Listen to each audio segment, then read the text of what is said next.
Bonjour à tous. Un précédent film paru il y a 9 mois sur YouTube proposait une première validation de la conjecture dite de Syracuse. Voici une seconde solution par fractale d'impair dont on dira qu'elles sont de Collatz.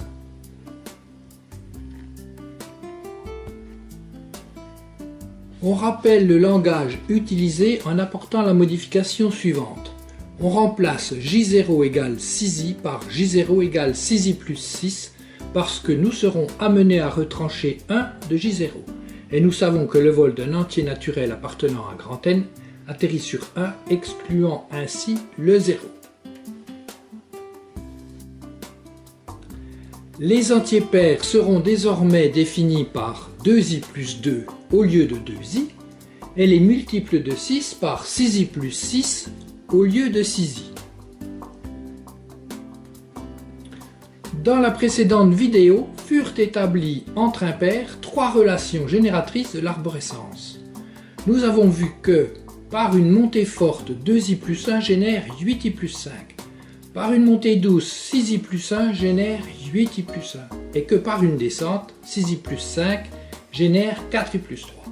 Les fractales d'impairs seront complètes lorsque toutes les sorties appartiendront au même sous-ensemble que l'entrée, c'est-à-dire à J1 égale 6i plus 1 pour la conjecture de Collatz.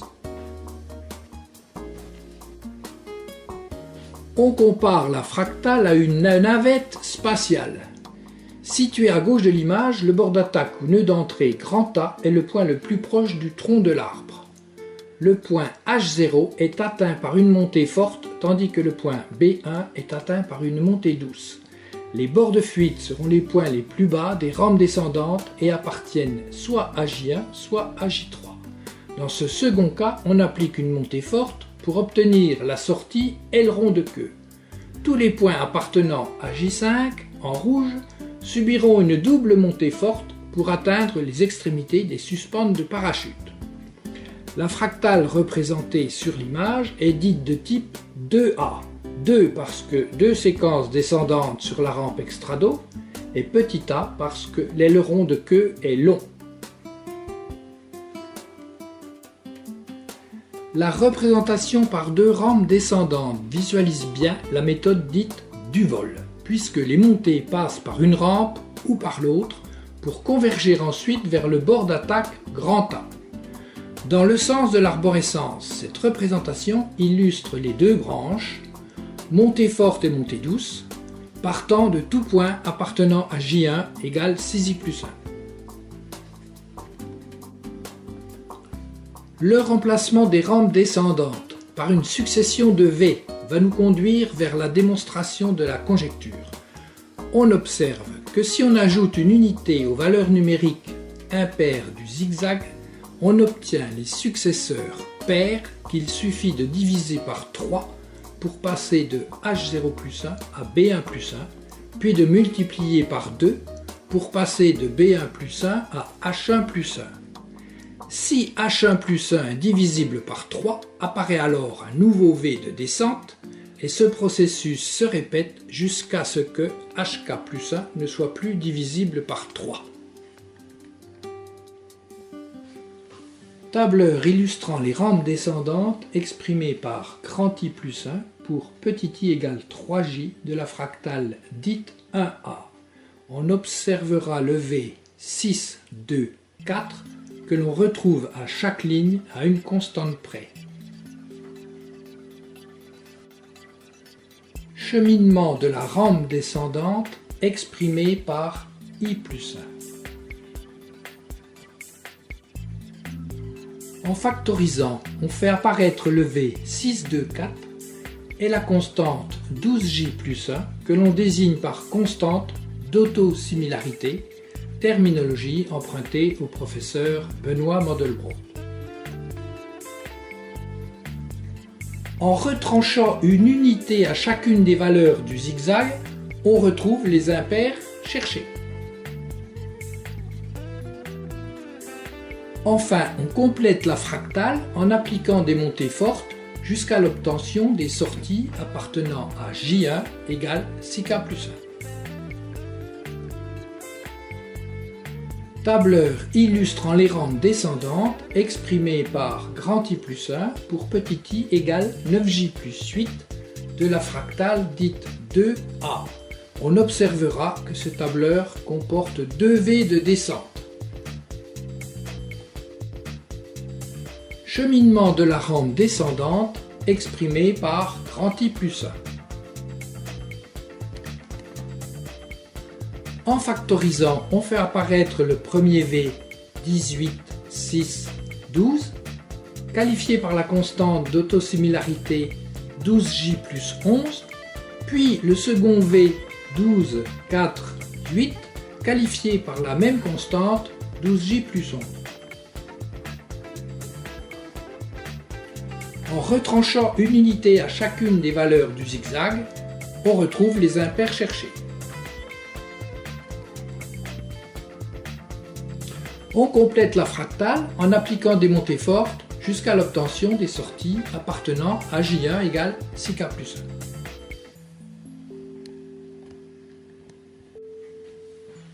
Tableur illustrant les rampes descendantes exprimées par grand I plus 1 pour petit i égale 27j plus 2 de la fractale dite 3a. On observera que ce tableur comporte 3v de descente. Cheminement de la rampe descendante exprimé par grand I plus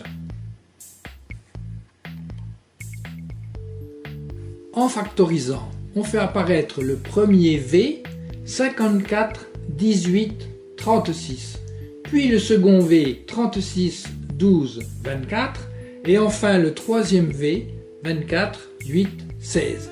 Ces 3 V de descente sont qualifiés par la même constante d'autosimilarité 12j plus 1, constante que nous avons déjà rencontrée sur la fractale 1a.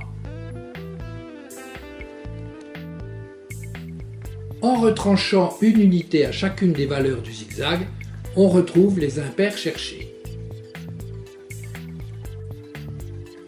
On complète la fractale en appliquant des montées fortes jusqu'à l'obtention des sorties appartenant à J1 égale 6K plus 1.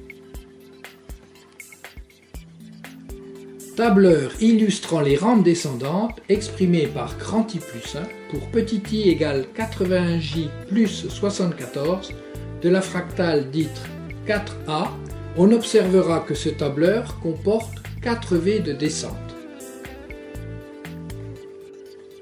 Cheminement de la rampe descendante exprimé par grand I plus 1. En factorisant, on fait apparaître le premier V 162, 54, 108, le second V 108, 36, 72, le troisième V 72, 24, 48 et enfin le quatrième V 48, 16, 32. Ces 4 V de descente sont qualifiés par la même constante d'autosimilarité 12j plus 11, constante que nous avons déjà rencontrée sur la fractale 2a.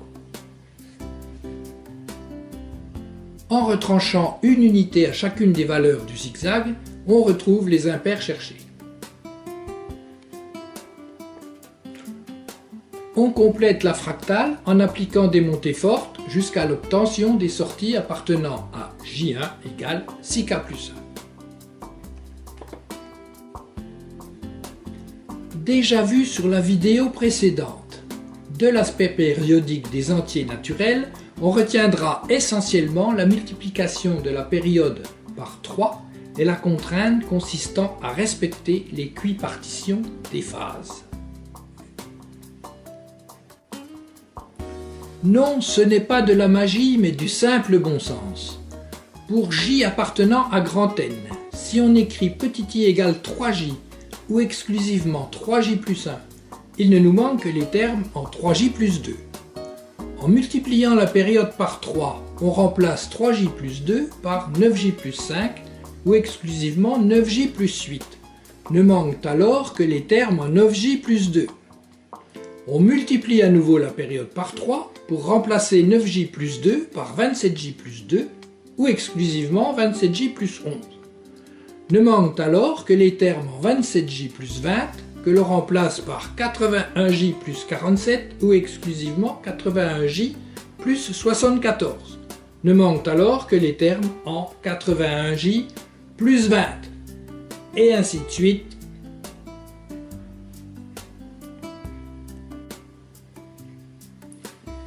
On observe que les 4 premières valeurs du polynôme logique, première ligne, permettent de déterminer toutes les autres.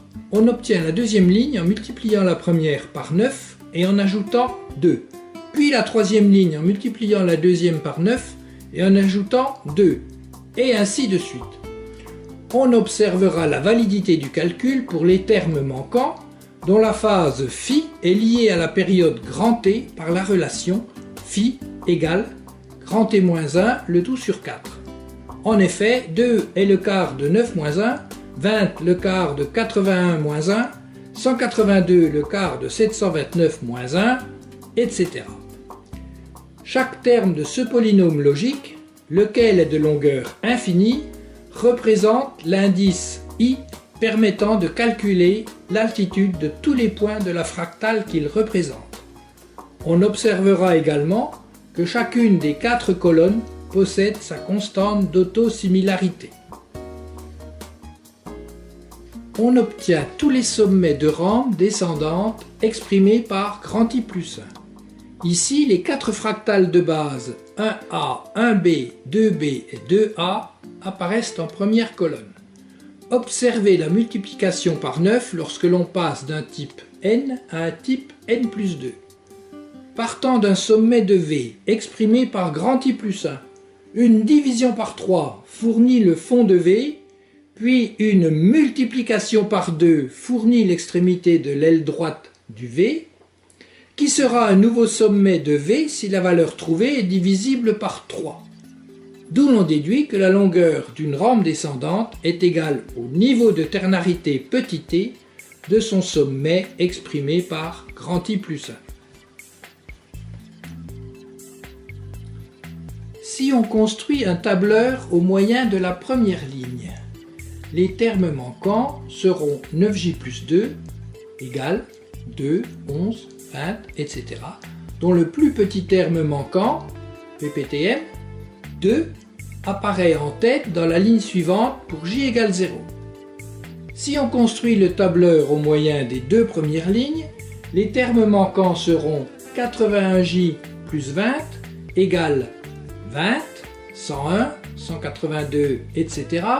dont le PPTM 20 apparaît en tête dans la ligne suivante pour J égale 0, etc.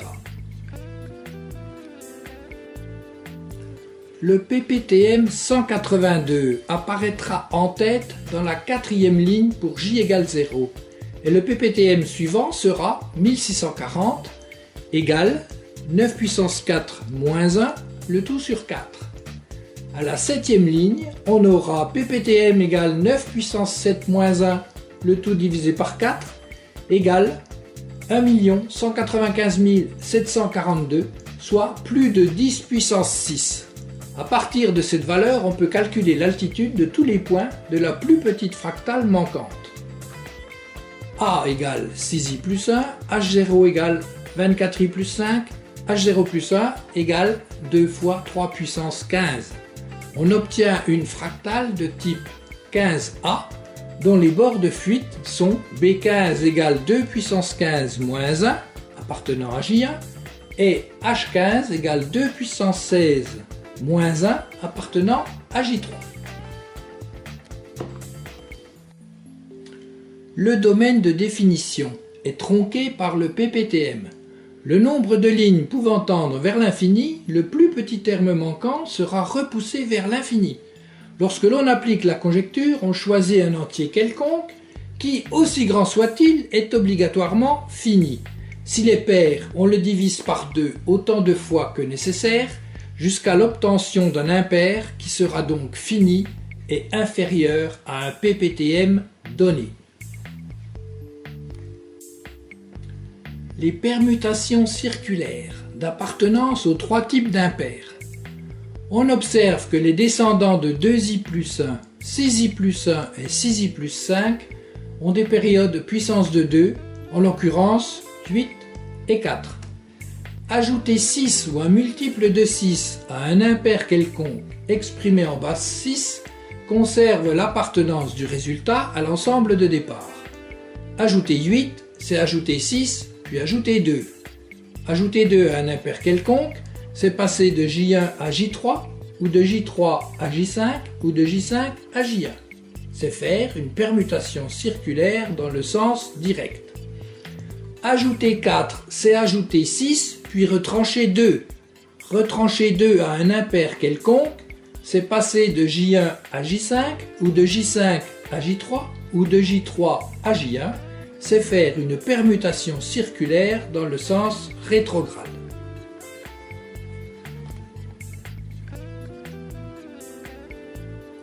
Démonstration de la conjecture par un tableur représentatif des fractales d'impairs de Collas.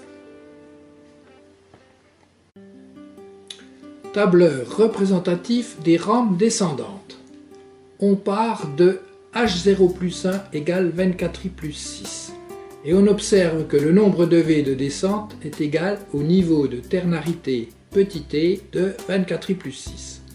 Le code des couleurs révèle bien les permutations circulaires d'appartenance aux trois types d'impairs définis en base 6.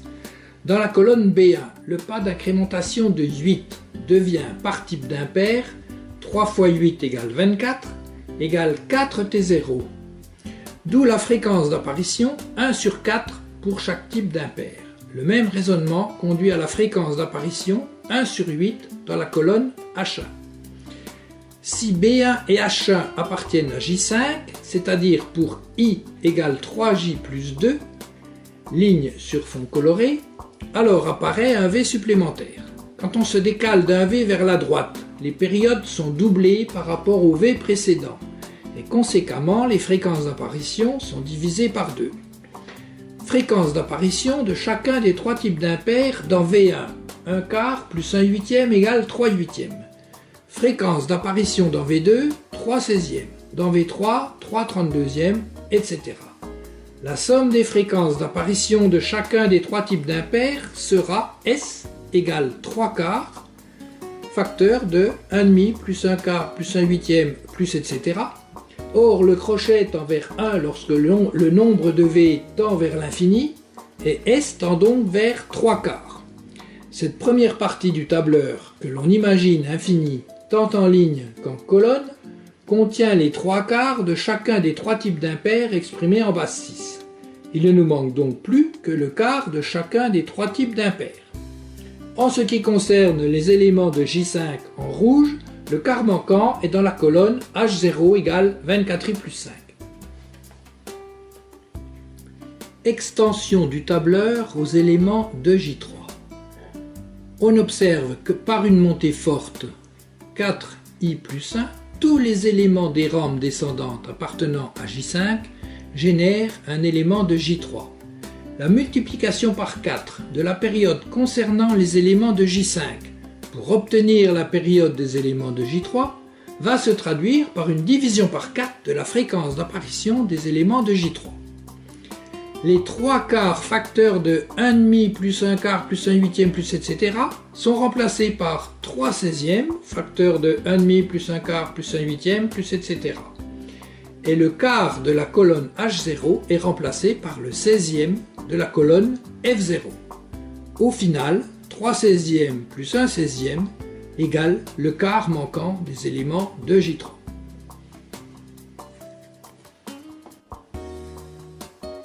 Extension du tableur aux éléments J1 de sortie. Au bas de la rampe descendante, un des bords de fuite appartenant à J1 a été pris en compte dans les 3 quarts concernant les trois types d'impairs. L'autre bord de fuite appartient toujours à J3, et par une montée forte, 4i plus 1, il génère l'extrémité de l'aileron de queue appartenant à J1, partie gauche du tableur. Par une double montée forte, 16i plus 5, tout élément de la rampe descendante appartenant à J5 génère une sortie appartenant à J1, partie droite du tableur. Par rapport aux fréquences d'apparition des éléments des rampes descendantes, Les fréquences d'apparition sont divisées par 4 pour les éléments issus de J3 et par 16 pour les éléments issus de J5. Sur la partie gauche du tableur, on effectue le bilan des fréquences d'apparition sur les éléments issus de V1, soit 3/32e, puis sur les éléments issus de V2, soit 3/64e, etc. Bilan des fréquences d'apparition. S égale 3/16e, facteur de 1,5 plus 1/4 plus 1/8 plus etc., qui tend donc vers 3/16e quand le nombre de V tend vers l'infini. Sur la partie droite du tableur, on effectue le bilan des fréquences d'apparition sur les éléments issus de V1, soit 3/128e, puis sur les éléments issus de V2, soit 3/256e, etc. Bilan des fréquences d'apparition. S égale 3/64e, facteur de 1,5 plus 1/4 plus 1/8 plus etc., qui tend donc vers 3/64e, auquel on ajoute le 1/64e de la colonne D0 pour compléter le 16e manquant des éléments de J1. Bilan aileron de queue plus extrémité des suspentes de parachute, 3/16e plus 3/64e plus 1/64e égale le quart manquant des éléments de J1. Les fréquences d'apparition des différents points de fractal. C'est un récapitulatif des fréquences. Sur le bord gauche, on observe la progression. 1/4 des éléments de J5 génère 1/16e des éléments de J3 qui génère 1/64e des éléments de J1. Au sein de la fractale, on observe la progression. 3/4 des éléments de J5 génèrent 3/16e des éléments de J3 qui génèrent 3/64e des éléments de J1. Au bas des rampes descendantes, le bord de fuite, soit 3/4 des éléments de J3, génère 3/16e des éléments de J1 à l'extrémité de l'aileron de queue. Conclusion. Le tableur des V de descente permet de montrer que 75% des trois types d'impairs définis en base 6 sont situés au sein des rampes descendantes. La colonne H0 contient le quart manquant des éléments de J5. La seconde partie du tableur fournit le quart manquant des éléments de J3.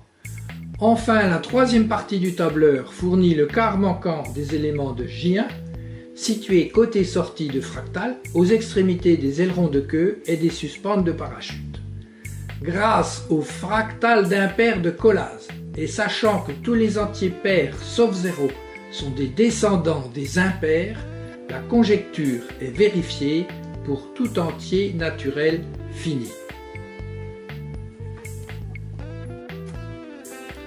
Prochainement, je vous proposerai les avantages de cette méthode sur des exemples d'application. Je vous remercie de votre attention.